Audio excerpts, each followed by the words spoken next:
خدمات گمرک قرقیزستان روز 23 مارس خبر داد که کارمندان گمرک در فرودگاه مناس در کنار پایتخت این جمهوری شهر بشکک از کوشش بارای قاچاق به قرقیزستان وارد کردن دو چرخبال تمغه می 8 و MTV 1 پیشگیری کردند. قاچاق این دو چرخبال در تاریخ 7 آگوست سال 2021 در حال صورت گرفته است که مرز بین قرقیزستان در پی زدوخوردهای بهار سال گذشته از 20 مای برای روها حتی ماشین‌های سبکرو و بارکش بسته شده است. چه رسد برای پروازهای چرخبال‌ها از طرف دیگر به دلیل مناسبت‌های پرتنش و مناقشه آمیز دو کشور در مسائل مرزی انتقال تکنیک حربی از تاجیکستان به قرقیزستان باید زیر نظارت خیلی سخت صورت بگیرد. اگر پورا ممنوع نشده باشد. در اطلاعیه گمرک قرقیزستان گفته می شود که این حالت قاچاق دو چرخبال را کارمندان شعبه مبارزه با قاچاق و قانون شکنی های گمرکی در فرودگاه مناس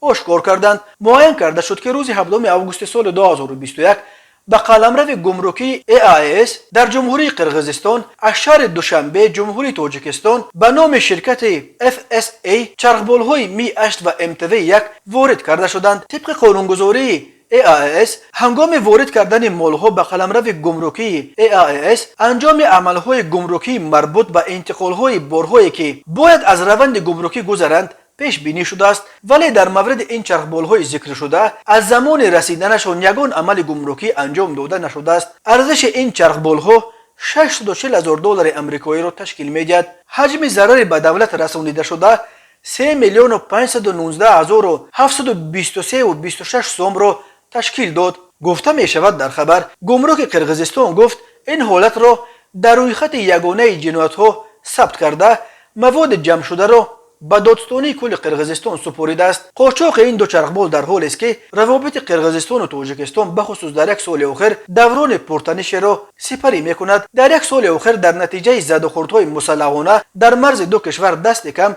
57 نفر کشته شده، حدود 270 نفر زخمی شدند.